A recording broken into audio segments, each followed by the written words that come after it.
방송에서 제공하는 부동산 정보는 투자 판단에 대한 조언입니다. 방송에서 제공하는 부동산 물건의 가치, 가격 상승 및 가격 하락에 대해서는 방송사에서 보장하지 않습니다.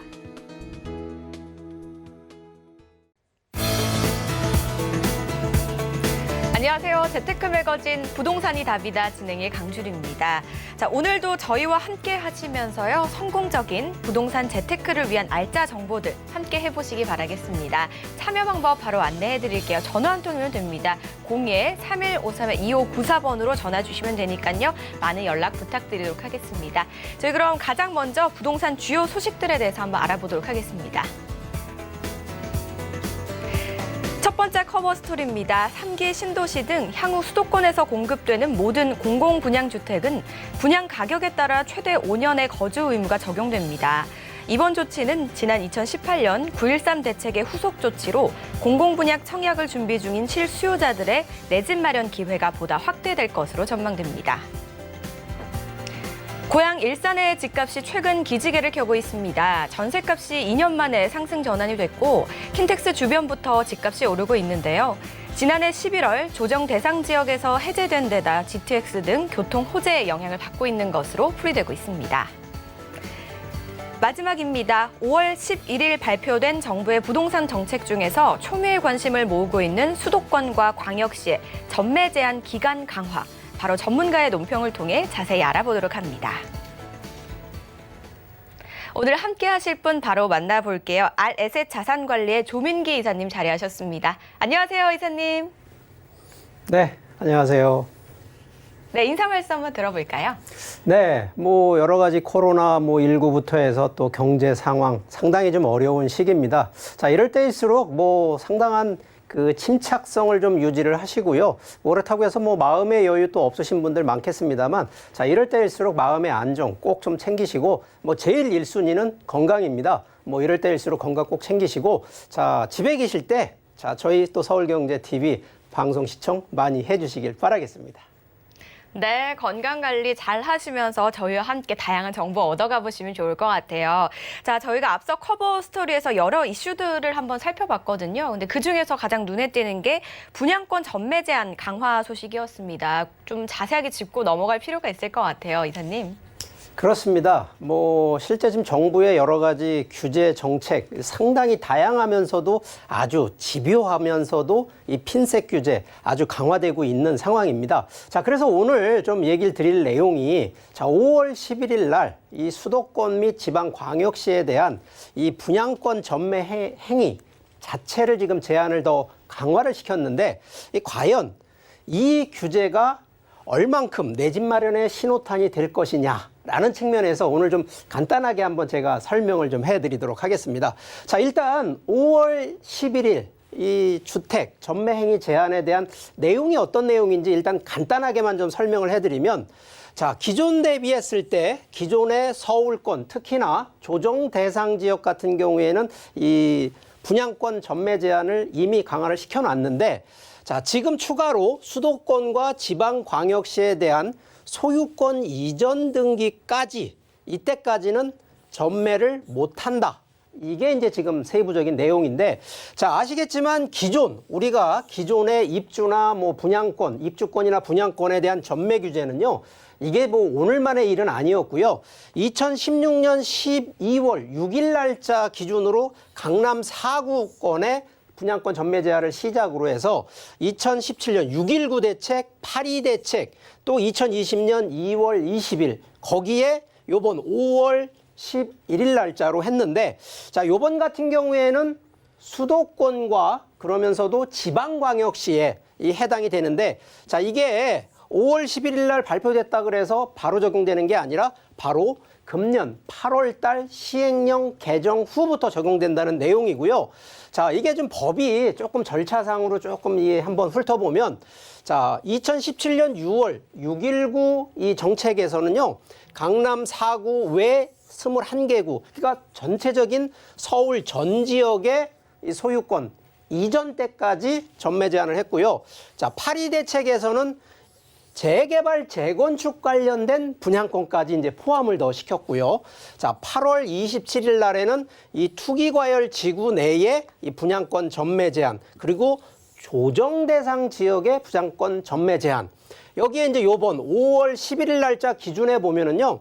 자, 여기 과밀 억제권역과 성장 관리권역. 자, 이거는 수도권 지역을 좀 의미하는데 여기에 자연보호권역이 좀 있는데, 자, 자연보호권역은 빼고 과밀 억제권과 성장관리권역만 지금 여기에 해당되는 부분, 그리고 지방광역시에 대한 부분이 적용됐다는 얘기인데, 자, 이 부분을 제가 좀 한번 뭐 논평식으로 조금 풀이를 좀 해드리면, 자, 과연 요번에 분양권 전매 제한의 포인트, 국가, 정부에서 하는 포인트가 뭐였느냐.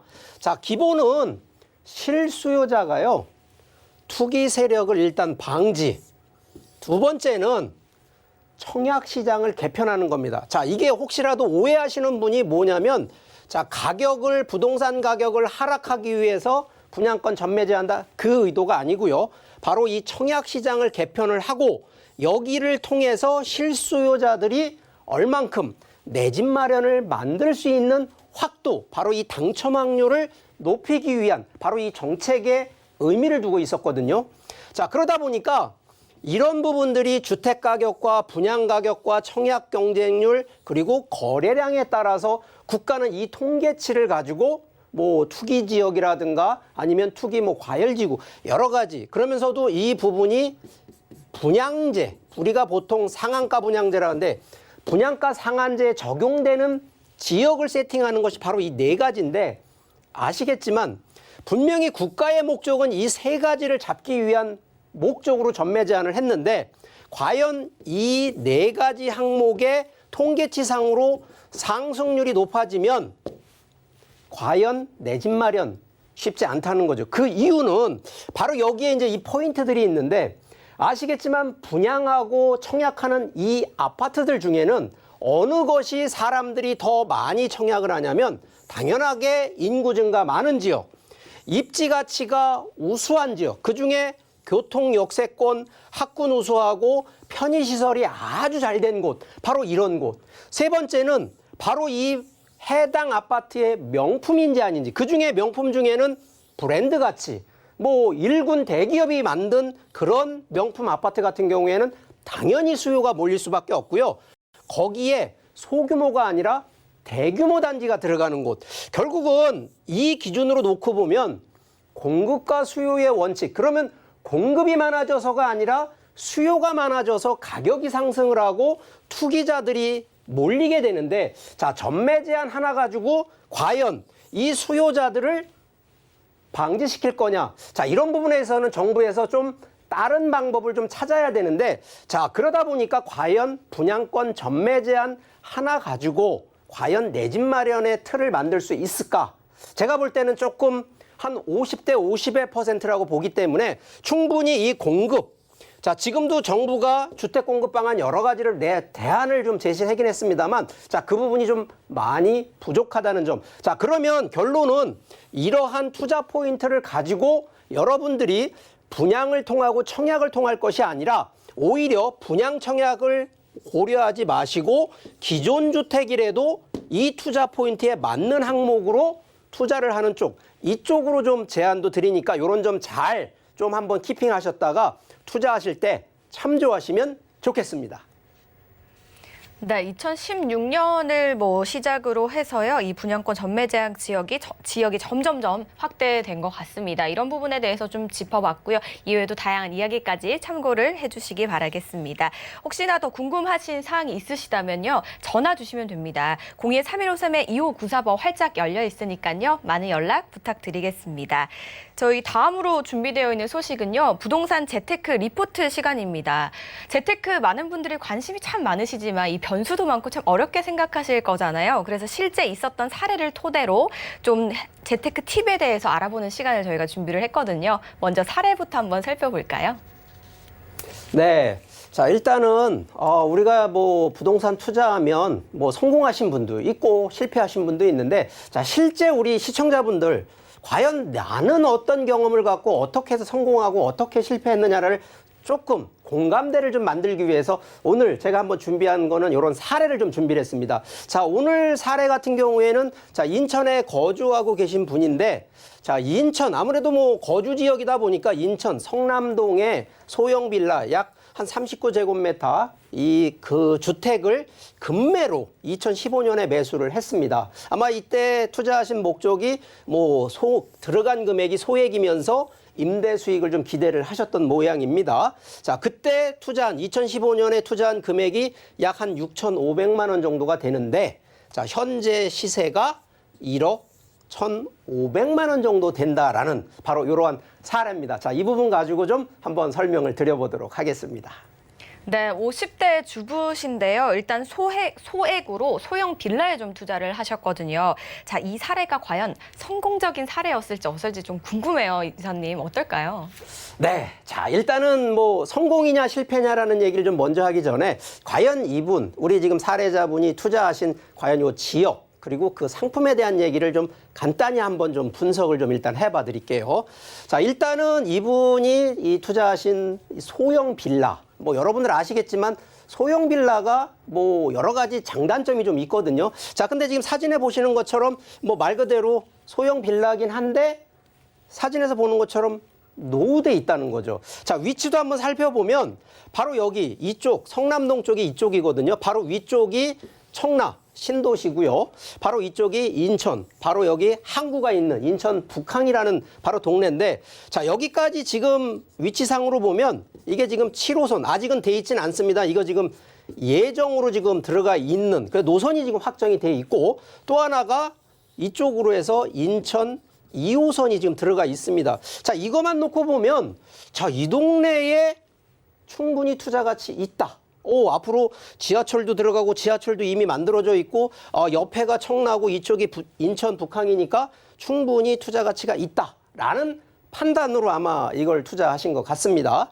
자, 그런데 제가 이제 이 부분을 조금 더 좀 이론적으로 좀 이렇게 좀 쪼개보면 자, 투자 결정 요인을 일단 기본적으로 수익 가치, 어떤 수익을 바라보고 들어가셨냐.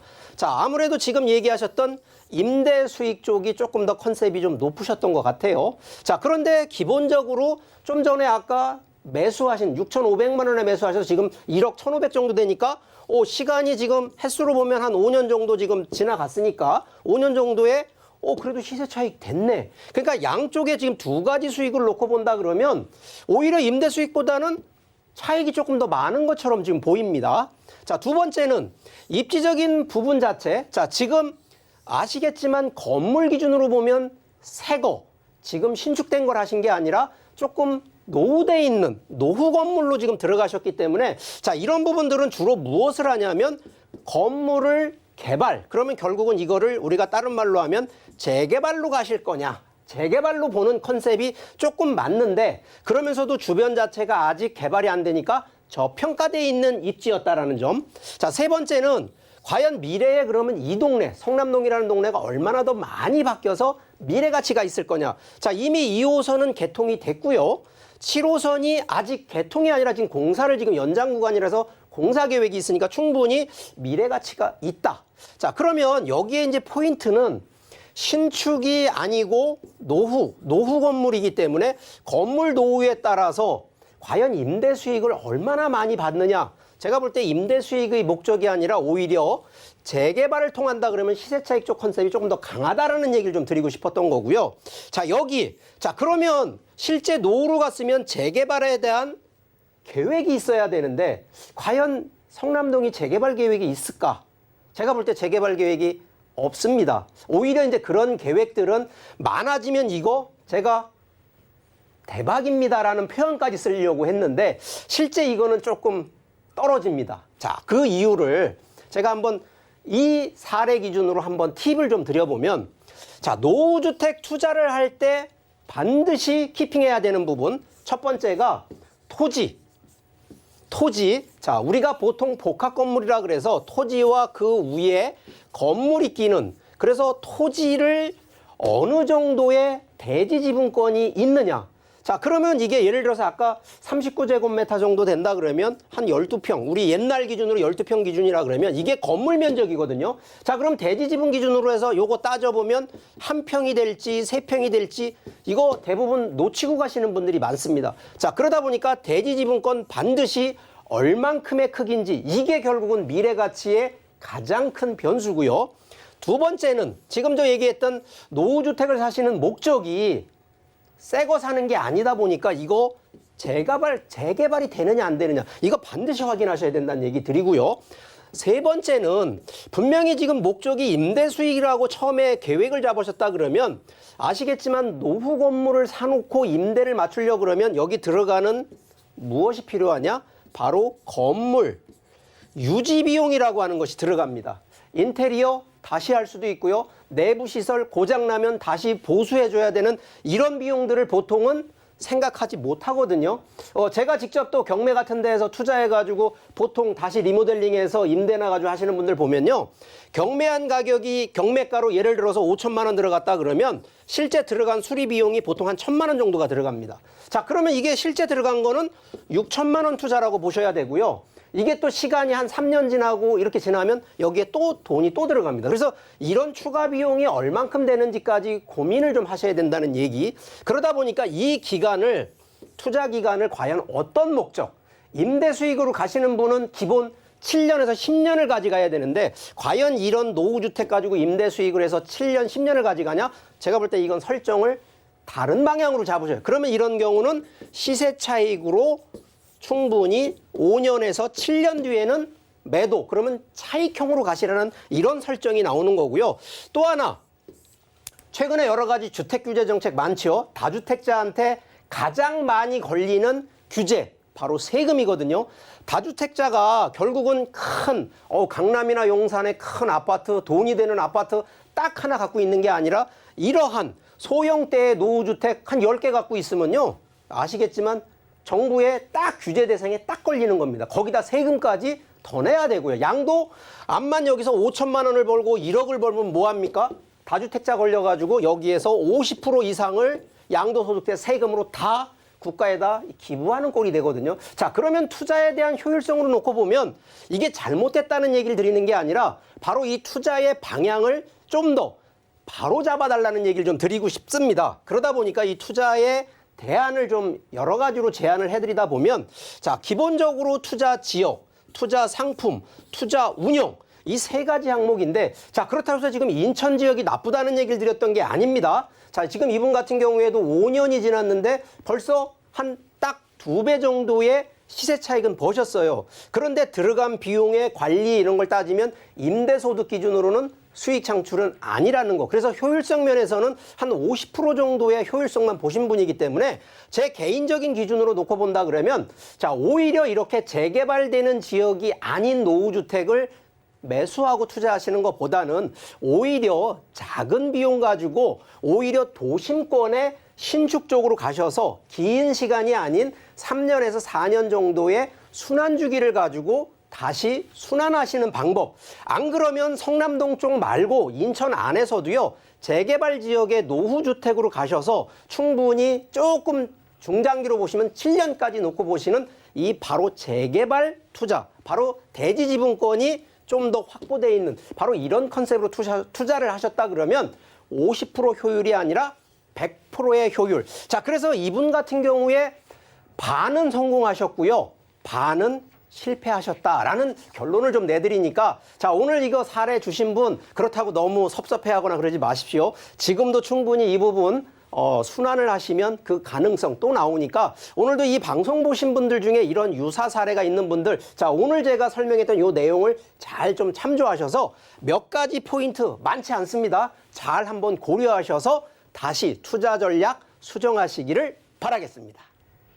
네, 저희가 먼저 만나본 사례에서 결과는요, 사실 뭐 반반이라고 일단은 말씀을 해주셨고요. 이야기를 들어보니까 뭐 지역도 지역이지만 아무래도 수익형이나 차익형이냐 이 목적을 분명하게 또 설정을 하시는 것도 중요할 것 같고요. 그에 맞춰서 방향성을 잘 잡아야 한다라는 거를 이번 강의를 통해서 좀 알 수 있었던 것 같아요. 그리고 혹시 추가적으로 저희 솔루션에 대해서 더 궁금하신 부분 있으시다면 언제든지 전화 주시면 됩니다. 02-3153-2594번 활짝 열려 있으니까요. 많은 연락 부탁드리도록 하고요. 이번에는 본격적으로 실전에 한번 들어가 볼게요. 현장 포커스 준비되어 있거든요.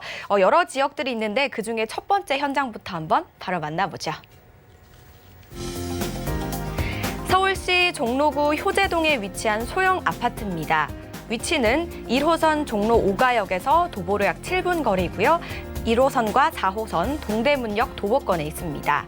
시세는 2억 8,300만 원에서 2억 9,300만 원으로 예상해 봅니다. 첫 번째 지역은요, 서울 중심에서도 중심이죠. 바로 종로구로 한번 가보도록 하겠습니다.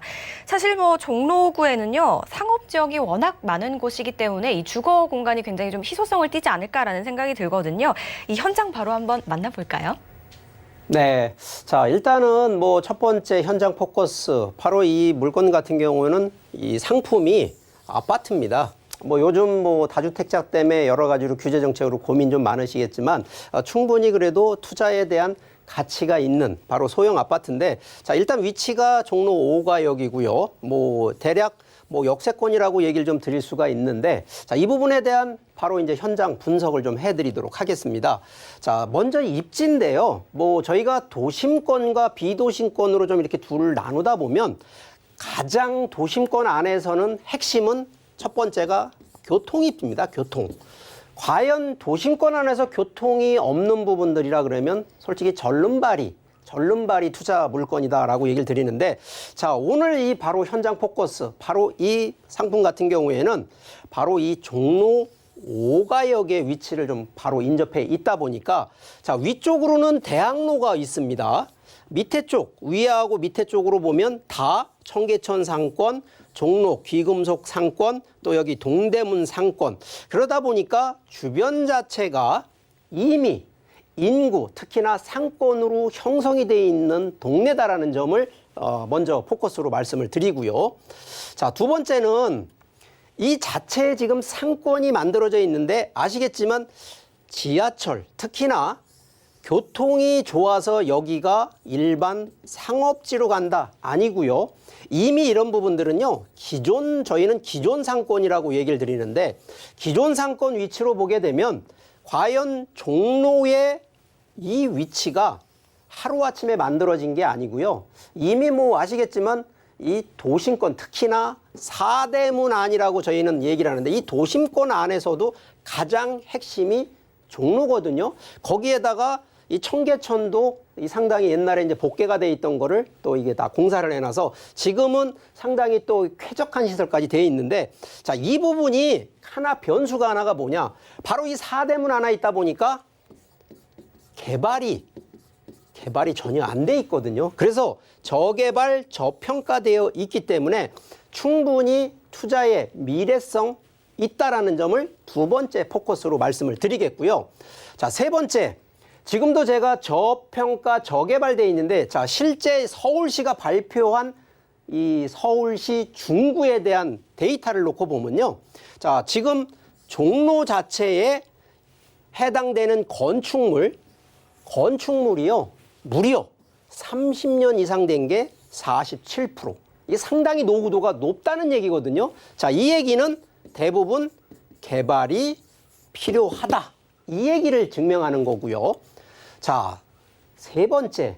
제가 항상 부동산 투자하는데 1순위로 하는 거는 바로 인구 얘기를 드리는데, 자, 종로구가 인구가 빠지는 동네라고 생각하시는 분들 계시지 않습니까? 자, 이것도 통계청에 나온 통계청 자료를 보면 인구가 증가를 하는데, 아시겠지만 이 인구가 어떤 인구냐면 다인 가족이 아니라 1, 2인 가구가 증가가 되는. 자, 그러면 결론은 임대 수요가 1, 2인 가구에 포커스 돼 있는 바로 그런 지역이라는 점.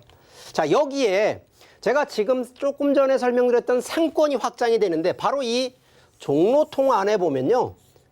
위아래로 점점점 상업지역이 좁혀지는 동네가 아니라 더 넓혀지는 동네다 보니까 결론은 지금 첫 번째는 아파트거든요. 이거 주택 상품입니다. 자, 그런데 주택이 들어갈 공간이 부족하다는 얘기는 여기서 얘기하는 바로 희소성. 그래서 주택에 대한 희소성이 부족한 지역이다 보니까 충분히 현장에 투자 가치 있다라는 얘기. 그래서 결론은 지가 상승뿐만 아니라 주택 가격 상승까지도 유발할 수 있는 바로 그런 지역이라는 점. 자, 여기에 이제 마지막으로 정부, 특히 서울시가 추진하고 있는 부분이 자, 대부분 상권화되고 상권으로 확장되다 보니까 원래는 재개발이 보통 뭐냐면 정비구역 지정했는데 정비예정구역이 여기는 해제가 됐습니다. 그러면 도시정비라든가 도시재생사업으로 가기 때문에 충분히 그 부분으로 놓고 본다 그러면 향후 미래의 개발에 대한 여지, 결국은 투자는 현재가 아니고요. 미래를 보고 가는 거기 때문에 그러면 3년 뒤, 5년 뒤에 이 부분이 어떻게 바뀌어질 거라는 건 여러분이 그림을 그려보시면 바로 나올 수 있는 부분이기 때문에 자, 오늘 처음 이 추천드리는 바로 이 종로, 이 포커스, 바로 이러한 점, 미래성, 희소성, 수익성, 그러면서도 입지의 가치성까지도 살펴보시라는 점 강조드리겠습니다. 네, 종로인데 일단 동대문 상권까지 좀 함께 누려볼 수 있습니다. 그리고 지하철 역시 종로와 동대문역 두 곳을 이용을 할 수 있고요. 아무래도 위치가 도심 중에 도심이다 보니까 1, 2인 가구, 직장인 수요가 특히나 좀 많은 지역인 것 같고요. 개발 여지도 아주 충분하다고 합니다. 그렇다면 이곳 어떻게 좀 접근하면 좋을지 전략과 함께 금액적인 부분도 함께 살펴볼게요. 네, 자, 일단은 이 상품은 두 가지 포커스입니다. 자, 일단은 신축이면서 역세권 그리고 도심권 안에 있는 위치에 있다 보니까 자, 하나는 좀 소액으로 들어가서 편안하게 투자하셨다가 차익으로 가실 거냐. 그래서 하나는 시세 차익이고 두 번째는 임대 수익 쪽인데 자, 그러면 차익은 보통 전세를 놓고 들어가면 실투자금. 자, 이게 지금 소형 평형대 기준으로 금액대가 2억 8,300만 원 정도에서 2억 9,300만 원 정도 되다 보니까 전세 시세가 약 한 2억 5천에서 2억 6천 정도 되니까 한 3천만 원대 가지고도 이 투자가 가능한 바로 이 부분은 시세 차익으로 컨셉을 잡으시라는 전략을 제안해 드리고요. 두 번째는 내가 좀 자금이 그래도 조금 웬만해서는 지금 한 1억 한 중반대 갖고 있는 분들 입장이라 그러면 충분히 월세를 적용하신다 그러면 투자에 대한 컨셉을 두 가지로 하나는 차익이냐 임대냐라는 컨셉을 잘 분류하셔서 가능하시다 그러면 이런 부분들은 특히 차익은요. 하나 좀 팁을 드린다 그러면 자녀분한테 증여를 하셔도 아시겠지만 증여 금액이 이 성년 기준으로 보통 한 5천에서 6천만 원이 증여세가 안 나오기 때문에 자, 이러한 컨셉도 서울 사대문 안에 투자할 수 있는 그런 메리트, 포인트다라는 점 알려드리도록 하겠습니다. 첫 번째 현장의 재테크 전략 한번 살펴봤는데요. 혹시나 더 궁금하신 점은요. 주저 마시고 02-3153-2594번으로 전화 꼭 주시기 바라겠습니다. 다음 현장 바로 만나볼까요? 수원시 영통구 원천동에 위치한 지식산업센터입니다. 위치는 수원 삼성 디지털시티 도보락 2분 거리 역세권이고요. 시세는 1억 6천만 원에서 1억 7천만 원으로 예상해 봅니다. 네, 두 번째로 볼 지역은요, 수원이고요. 유형은 지식산업센터인데요. 요즘 꽤 보이는 것 같아요, 지식산업센터가. 근데 수원은 특히 좀 삼성이라는 이 대기업을 끼고 있기 때문에 좀 더 많은 특징을 갖고 있을 것 같거든요. 현장 분석 좀 부탁드리겠습니다.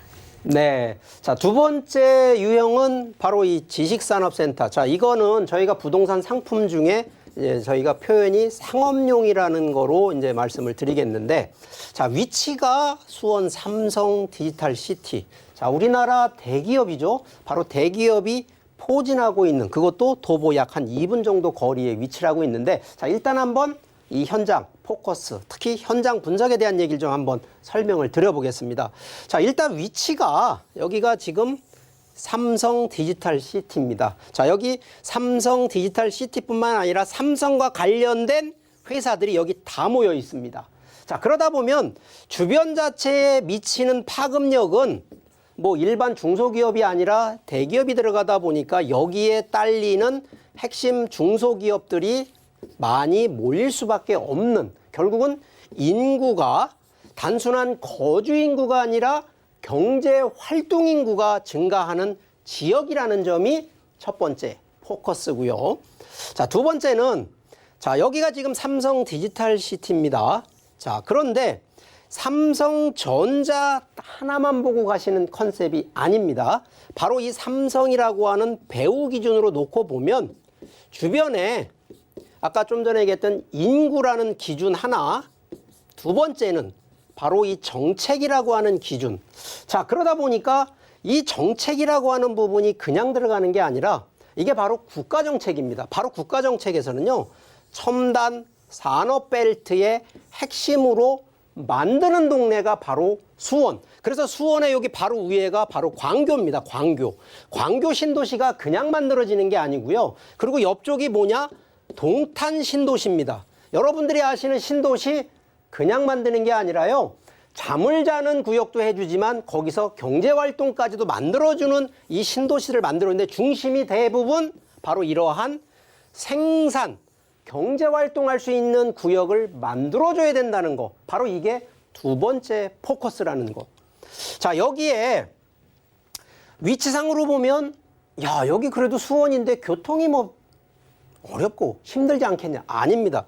자, 실제 여기 수원이라고 하는 동네 바로 위에가 성남, 분당, 판교, 여기 서울권인데, 자, 여기 서울까지 도심 24.3km. 자, 여기도 고속도로가 하나가 아니고요. 자, 중부고속도로도 있지만 서울 용인간 고속도로. 그러니까 서울에서 딱 차만 타고 오시면 요거 30분 이내에 다 되는 부분이고요. 여기에 지금 딱 들어와 있는 거, 이 분당선 라인, 거기에 지금 또 하나 만들어지는 노선, 지하철 노선이 또 하나 만들어져서 바로 여기 원천역이라는 것이, 그래서 교통에 대한 부분이 바로 사통, 팔달, 도로망과 철도망이 구축이 되어 있다는 점, 세 번째 포커스.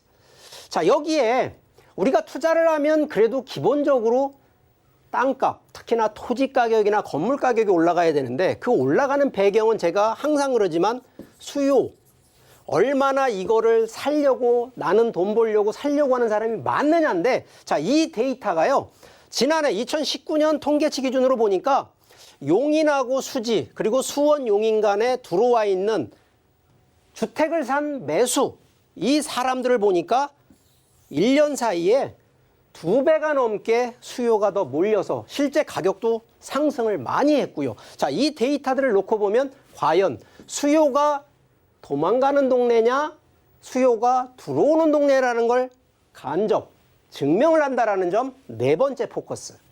자, 여기에 내부 이제 시설이나 이런 부분들이요. 자, 이게 일반 주택이 아니고요. 이건 상업용이라고 그랬습니다. 이거는 누가 쓰느냐? 기업체가 쓰다 보니까 이 안에 옥상 정원이나 회의, 휴게 공간, 뭐 엘리베이터, 자, 이런 주차 공간까지도 완벽하게 세팅이 되어 있기 때문에, 자, 이거 대기업, 중소기업 다 들어갈 수 있는 바로 그런 구조라는 점을 설명드리고요. 자, 여기에 이제 가장 좀 포커스, 바로 지식산업센터에 정부가 주는 거는 바로 세제 혜택, 바로 취득세, 재산세 감면받을 수가 있고요. 여기에 대출, 요즘 아시지만 주택 대출 못합니다. 아시는 것처럼 규제가 정부에서 딱 하기 때문에, 자, 이거 풀어줬습니다. 여기는 80%, 그것도 금융지원까지 해서 이자율도 금리도 낮게 해주는 바로 이러한 정책 자금까지도 쓸 수 있기 때문에 여러분들이 보실 때에는 이러한 부분들을 좀 놓고 검토를 하시라는 바로 포커스 설명드리도록 하겠습니다. 수원에 있는 대기업은 이 우리나라에서만 큰 게 아니라 아무래도 세계적인 기업이다 보니까요. 그에 따른 장점이 분명히 있는 것 같습니다. 그리고 나라에서 주는 다양한 혜택까지 있다고 하니까 비교 분석 잘 해보시면 좋을 것 같아요. 지금 만나보고 계신 지역은 수원 영통입니다. 이제 수원 영통에 대한 재테크 전략과 시세 분석도 한번 해볼게요. 네, 자, 이 상품, 바로 이 현장 포커스 추천하는 상품은 상업용입니다. 자, 하나 기준으로 보면 한 1억 6천에서 1억 7천 정도가 현재 시세이기 때문에 자, 월세 월 65만 원 정도를 받는데 자, 이거 금융지원 반드시 쓰셔야 됩니다. 금융지원 쓰셔야지만이 지렛대 효과로 해서 실투자금 4,500에서 한 5,500만 원 가지고 이 투자가 되는 부분인데 자, 이거 세금 감면하시면서 월세 수익 따박따박 받으실 수 있는 상품이기 때문에 좀 더 이런 부분들은 중장기적으로 가실 수 있는데 단 한 개 기준으로 가시는 것이 아니라 이런 부분들은요, 한 3개에서 5개로 해서 가셔야지만이 월 기준으로 보통 300만 원대 정도 연금형처럼 받을 수 있는 바로 이런 전략으로 접근하시라는 점 설명드리도록 하겠습니다. 네, 역시나 더 궁금하신 사항은 전화 한 통이면 됩니다. 02-3153-2594번 많은 연락 주시기 바랍니다. 다음 현장도 바로 만나볼게요. 대전시 중구 대흥동에 위치한 주거용 소형 오피스입니다. 위치는 대전 중구청역에서 도보약 5분 거리 역세권이고요. 시세는 9,500만 원에서 1억 500만 원으로 형성돼 있습니다. 이번에 살짝 내려가 볼게요. 대전입니다. 자, 우리나라 6대 광역시 중 한 곳입니다. 자, 이곳의 현장 분석도 안 해볼 수가 없을 것 같은데요. 어떨까요? 네. 자, 세 번째로 현장 포커스 상품은요, 이 주거용 소형 오피스. 자, 이거는 유형은 바로 이것도 상업용입니다. 자, 우리가 보통 주택으로 들어가서 주거를 하는 경우가 있고요. 상업용에 들어가서 주거를 하는 경우가 있는데, 자, 이 부분은 가장 큰 장점. 자, 이거는 주택이 아닙니다. 자, 주택이 아니기 때문에 규제에서 벗어나 있다는 걸 제일 먼저 얘기를 드리고요. 자, 위치가 자, 서울권은 아니고요. 자, 대전인데 최근에 풍선 효과로 대전 가격이 상당히 많이 올라가 있는데 바로 대전 중구청역 도보 5분 거리에 위치하고 있는데 바로 위치 한번 좀 살펴보겠습니다. 바로 여기 대전 중구청역에 위치를 하고 있는데 바로 밑에 보시면요. 여기 큰 대형 병원이 하나 위치를 하고 있습니다. 자, 이 얘기는 뭐냐면 바로 여기도 임대 수요가 상당히 높은 곳이라는 점을 좀 강조를 합니다. 이 단순하게 지하철 역세권 하나만 놓고 보는 것이 아니라 여기에는 바로 중구청, 관공서하고 병원, 상업지구가 있기 때문에 인구 수요가 많다는 거, 바로 이게 첫 번째 현장 포커스가 되겠고요.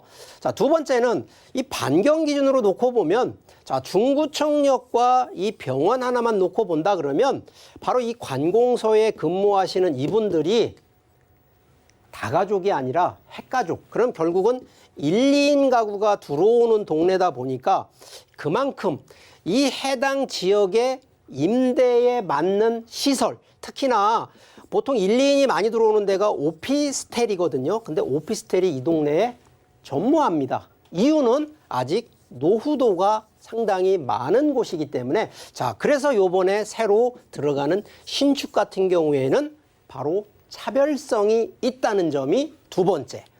자, 여기에 우리가 주변에 가장 큰 소요되는 부분이 아파트가 많으면 거주 인구가 되는데 자, 이 동네도 바로 병원, 관공서, 구청이 있고요. 경찰서나 뭐 각종 이 기업체들이 밀집해 있는 곳이다 보니까 그만큼 임대 수요가 상당히 더 많다. 그중에 지금 뭐 한 10,000여 명 정도의 수요가 확보가 돼 있기 때문에 아시겠지만 임대 수요를 창출하시는 분들은 이 수요 하나만 놓고 보신다 그래도 이미 차별적인 차별성을 갖고 있다라는 점을 또 강조드리고요.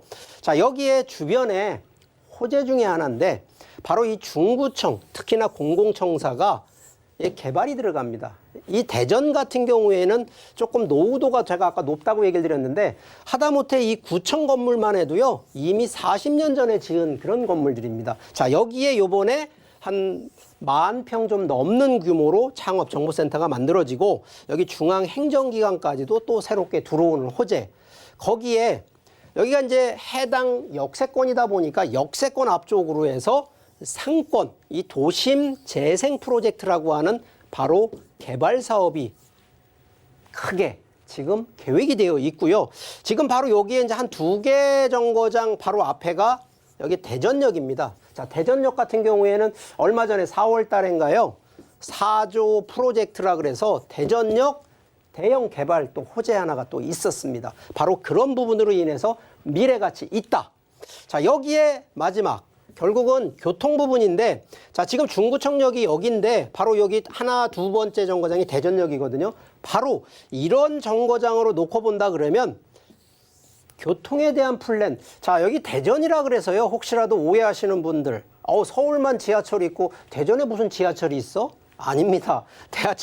이 대전에도요, 지하철뿐만 아니라 지금 계획이 바로 이 트램이라고 하는, 요즘 이제 트램이 서울에서도 지금 적용하는 시스템이 되어 있습니다만, 대전 같은 게 지금 먼저 적용이 되는 그 계획으로 되어 있어서 뭐 인구 구조뿐만 아니라 뭐 교통 수요, 그러면서도 향후 정책 수요까지도 되는데, 자, 이 두 번째 이 현장 포커스 상품은요, 상업용이기 때문에 분명히 임대로에서 거주로 들어가는데도 주택 규제에서는 빠져 있기 때문에, 자, 이런 전략들, 내가 보통 임대 수익하면 아시겠지만 규제에 걸릴까, 세금 더 많이 낼까, 이런 걱정하시는 분들, 자, 이런 부분들을 여기에선 조금 벗어나 있기 때문에 이런 틈새 상품을 찾으시는 분들한테는 좀 더 안성맞춘 현장 포커스 상품이라는 점 강조드리겠습니다.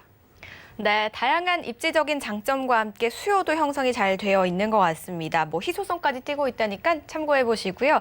이번엔 투자 전략 한번 세워볼게요.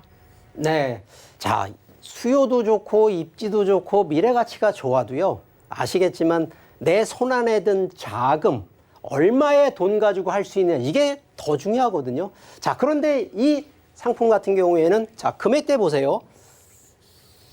1억이 채 안 됩니다. 자, 그렇다고 해서 1억이 작다는 얘기를 드리는 게 아닙니다.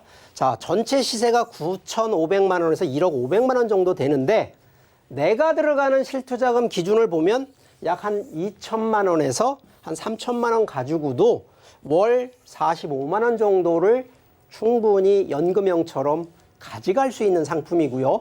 주택 수요라든가 주택 규제에서 벗어나 있기 때문에 여러 가지 정부 정책에 벗어나 있는 또 이러한 메리트까지 있어서, 자, 이것도요, 전략이 한 개만 가지고 그래 내가 2천만 원 투자해서 한 개에서 45만 원 받는다, 이런 전략 말고요. 자, 이것도 기본적인 투자는 3개에서 5개 정도로 운영을 하신다 그러면 기본적으로 한 달에 한 200에서 300만 원 정도의 월세로, 그러면 5개 정도라 그러면 2천에 5개 하면 예를 들어서 실투자금 1억 가지고도 200~300에 연금형처럼 이 수익을 창출하는 바로 이런 전략으로 접근하라는 점 강조하겠습니다.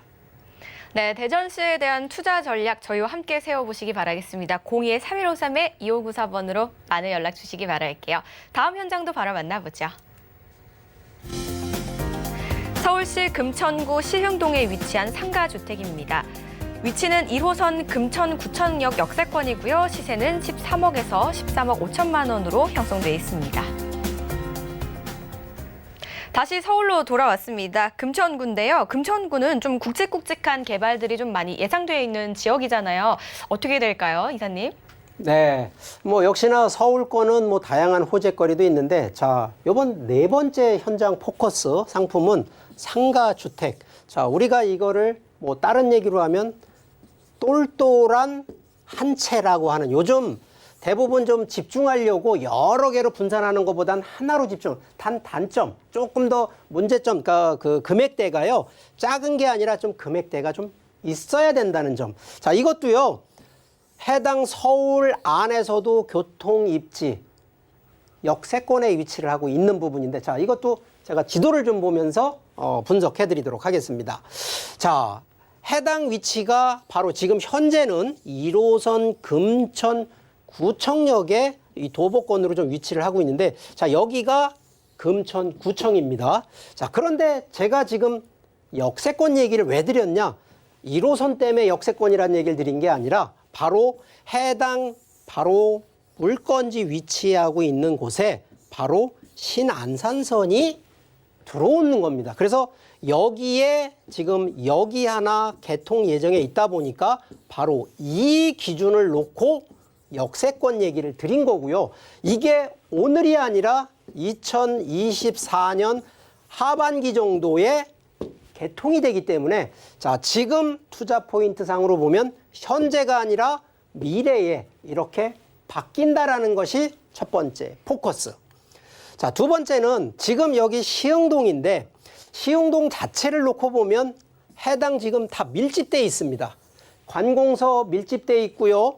해당 상권도 밀집되어 있습니다. 자, 그런데 지금은 1호선 라인 쪽, 특히나 교통역세권이 있는 쪽으로 몰려 있는데, 자, 이게 신안산선이 이쪽으로 이제 개통이 되면 이쪽에 있는 상권과 인구 집중이 이쪽으로 바뀌어진다는 얘기를, 그래서 항상 입지는 시간에 따라서 변화를 준다는 건데 이 변화가 1, 2 가는 게 아니라 1, 2 오기 때문에 입지적인 가치 있다는 점을 두 번째 포커스라고 얘기를 드리겠고요.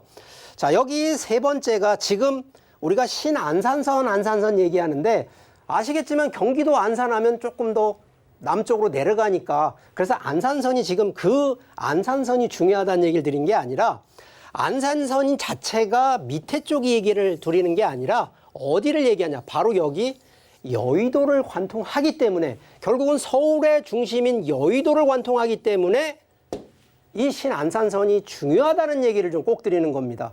그러다 보니까 실제 이 시흥동, 특히나 이 구로 디지털 단지라든가 이 금천구가 있는 바로 이 동네가 아시겠지만 여기 중소기업, 여기는 대기업보다는 중소기업이 군 단위로 모여 있는 동네가 바로 이 동네거든요. 거기에 이러한 교통 호재 있기 때문에 그것도 여의도, 중심권 여의도를 관통하는 노선이다 보니까 그만큼 미래가치 당연히 있다라는 얘기를 드리는 거고요.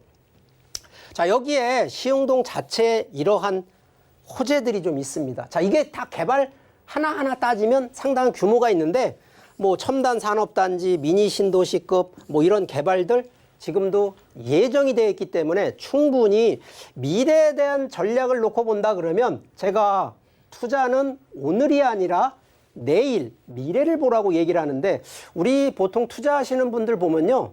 현재 오늘 내 시각으로 내 눈에 들어오는 오늘의 시각으로 바라보시기 때문에 미래에 어떻게 바뀔지를 조금이라도 예상하시는 분이라 그러면 투자 100% 성공하십니다. 그런데 이런 호재들 중에 변수 하나가 있습니다.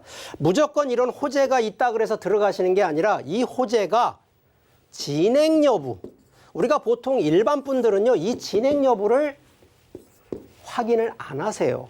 그래서 저희 같은 이제 전문가분들이나 실제 투자에 대한 이런 상담을 해주는 사람들은 이 진행 여부를 확인해 주는 사람이 있고요. 확인하지 못하는 사람이 있어요. 이런 부분들은 우리 투자하시는 분들이 잘 따져보시라는 얘기를 드리는 거고요. 자, 여기에 뭐 서부 간선도로 광명 자체를 놓고 보면 바로 인접해 있는 부분이 광명, 시흥, 여기가 지금 시흥동하고 같이 묶여 있다 보니까 이쪽에 가뜩이나 구로 디지털 단지나 금천구청 주변에 기업체들이 많은데 바로 이 광명, 시흥, 테크노밸리까지 들어오다 보니까 이분들이 어디로 들어오냐면 다 신안산선 라인을 따라 들어올 수밖에 없다는 거거든요. 그래서 자, 오늘 지금 이 네 번째 포커스 상품은요.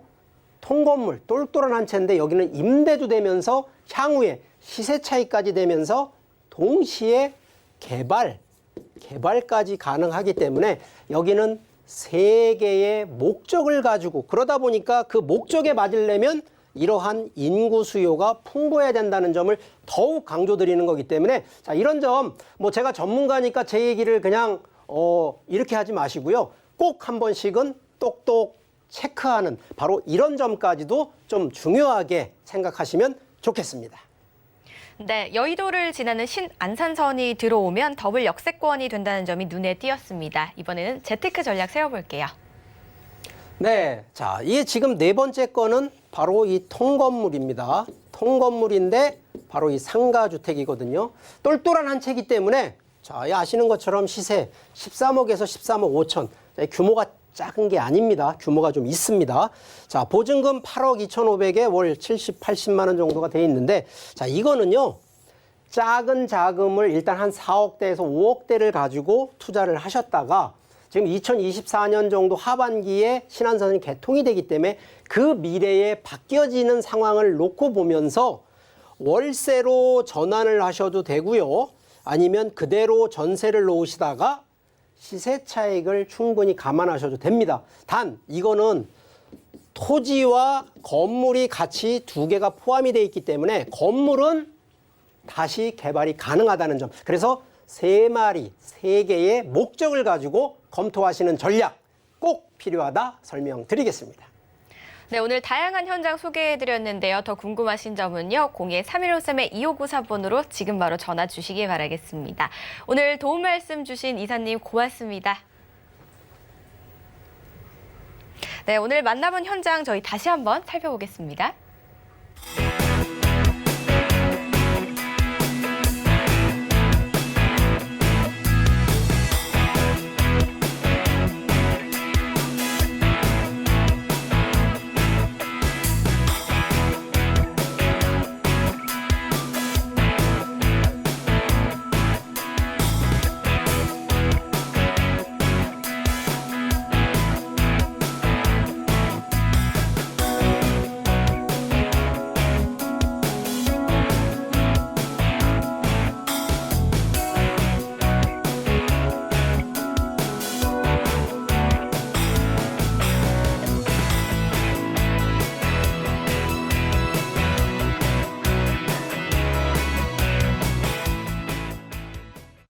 저희 방송에서 제공하는 정보는 투자 판단에 대한 조언일 뿐 해당 부동산의 가치와 수익률을 보장하지 않습니다. 저희가 준비한 소식은 여기까지입니다. 시청해주신 여러분 고맙습니다.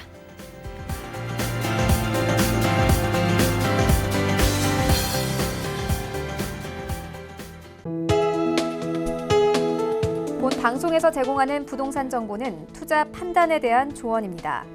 방송에서 제공하는 부동산 물건의 가치, 가격 상승 및 가격 하락에 대해서는 방송사에서 보장하지 않습니다.